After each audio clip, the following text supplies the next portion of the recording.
ನಿನ್ನೆ ದಿವಸ ನಮ್ಮ ಗೋಕಾಕ್ ತಾಲೂಕಿನ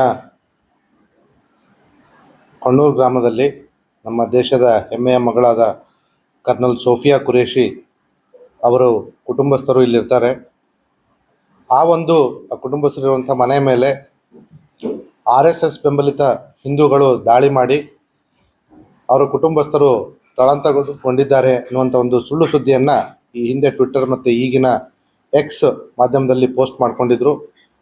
ಆ ವಿಚಾರವಾಗಿ ನಮ್ಮ ಜಿಲ್ಲಾ ಸಾಮಾಜಿಕ ಮಾಧ್ಯಮ ಮಾನಿಟರಿಂಗ್ ಸೆಲ್ ಏನಿದೆ ಅವರು ತಕ್ಷಣ ಈ ಮಾಹಿತಿಯನ್ನು ನಮ್ಮ ಗಮನಕ್ಕೆ ತಂದರು. ನಮ್ಮ ಜಿಲ್ಲಾ ಸಾಮಾಜಿಕ ಮಾಧ್ಯಮ ಮಾನಿಟರಿಂಗ್ ಸೆಲ್ನವರು ಕೂಡ ಅಲ್ಲಿ ಒಂದು ರಿಜಾಯಿಂಡರ್ ಹಾಕಿದ್ರು. ಜೊತೆಗೆ ನಾನು ಕೂಡ ಒಂದು ಆ್ಯಸ್ SP ಆಫ್ ಬೆಳಗಾವಿ ಅಲ್ಲಿ ಒಂದು ಕಾಮೆಂಟ್ ಮಾಡಿದೆ. ಇದು ಒಂದು ಸುಳ್ಳು ಸುದ್ದಿ ಮತ್ತು ಈ ರೀತಿ ಸುಳ್ಳು ಸುದ್ದಿ ಹರಡೋರ ಮೇಲೆ ನಾವು ಕ್ರಮ ತಗೊಳ್ತೀವಿ, ಡಿಲೀಟ್ ಮಾಡದೇ ಇದ್ರೆ ಅನ್ನುವಂಥ ಒಂದು ಪೋಸ್ಟನ್ನು ಹಾಕಿದಾಗ ತಕ್ಷಣ ಆ ವ್ಯಕ್ತಿ ಅದನ್ನು ಡಿಲೀಟ್ ಮಾಡಿದ್ದಾನೆ. ಮತ್ತು ಈಗಾಗಲೇ ಈ ಸೋಫಿಯಾ ಕುರೇಶಿಯವರು ನಮ್ಮ ದೇಶದ ಪ್ರತಿಯೊಬ್ಬರ ಮನೆಯಲ್ಲಿ ಮಾತಾದಾಗ ನಮ್ಮ ಪೊಲೀಸರನ್ನ ಅವರ ಮನೆಗೆ ಕಳಿಸಿ ಅವರ ಕುಟುಂಬಸ್ಥರಿಗೆ ಯಾವುದನ್ನು ಮಾಡಬೇಕು ಯಾವುದನ್ನು ಮಾಡಬಾರ್ದು ಅಂತ ಒಂದು ಸೂಕ್ಷ್ಮವಾಗಿ ಕೂಡ ಹೇಳಿಕೊಟ್ಟಿದ್ವಿ. ನಿನ್ನೆ ದಿವಸ ಕೂಡ ಈ ಒಂದು ಮಾಧ್ಯಮದಲ್ಲಿ ಸುದ್ದಿ ಬಂದ ಮೇಲೆ ಮತ್ತೊಂದು ಬಾರಿ ನಮ್ಮ ಪೊಲೀಸರನ್ನ ಅವ್ರ ಮನೆಗೆ ಕಳಿಸಿ ಎಚ್ಚರಿಕೆಯಿಂದ ಇರಲಿಕ್ಕೆ ತಿಳಿ ಹೇಳಿದ್ವಿ. ಮತ್ತು ಈಗಾಗಲೇ ಈ ವ್ಯಕ್ತಿ ನಾವು ಮೇಲ್ನೋಟಕ್ಕೆ ಒಂದು ಪ್ರಾಥಮಿಕ ಹಂತದ ವಿಚಾರಣೆ ನಡೆಸಿದಾಗ ಈ ವ್ಯಕ್ತಿ ಮೂಲತಃ ಬ್ರಿಟಿಷ್ ಕೊಲಂಬಿಯಾ ಕೆನಡಾದವನು ಇರೋದಾಗಿ ವೆರಿಫೈಡ್ ಅಕೌಂಟ್ ಟ್ವಿಟರ್ನಿಂದ ಮಾಹಿತಿ ಬಂದಿದೆ.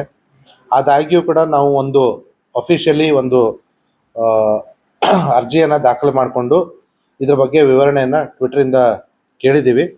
ಮುಂದಿನ ದಿನಗಳಲ್ಲಿ ಆ ವ್ಯಕ್ತಿ ಭಾರತ ಮೂಲದವನಾಗಿದ್ದರೆ ಅವನ ಮೇಲೆ ಒಂದು FIR ಕೂಡ ದಾಖಲು ಮಾಡ್ತಾ ಇದ್ದೀವಿ. ಮೇಲ್ನೋಟಕ್ಕೆ ಅವನು ಹೊರದೇಶದವನು ಅಂತ ಗೊತ್ತಾಗಿರೋದ್ರಿಂದ ನಾವು ಸದ್ಯಕ್ಕೆ FIR ಮಾಡಿರೋದಿಲ್ಲ.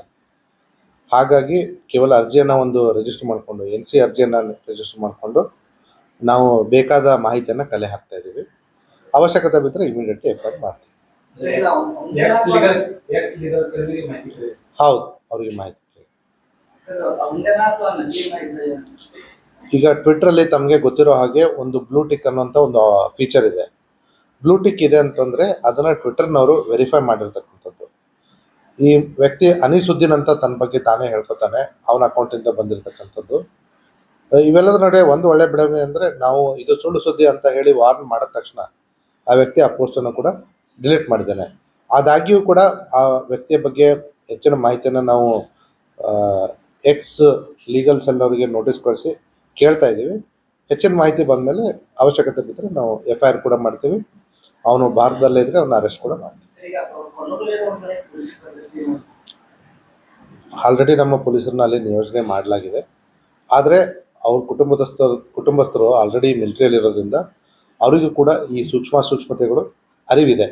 ಹಾಗಾಗಿ ಅವರು ಇಲ್ಲ ಸರ್ ನಾವು ಕೇರ್ಫುಲ್ ಆಗಿರ್ತೀವಿ ಅಂತ ಹೇಳಿದ್ದಾರೆ.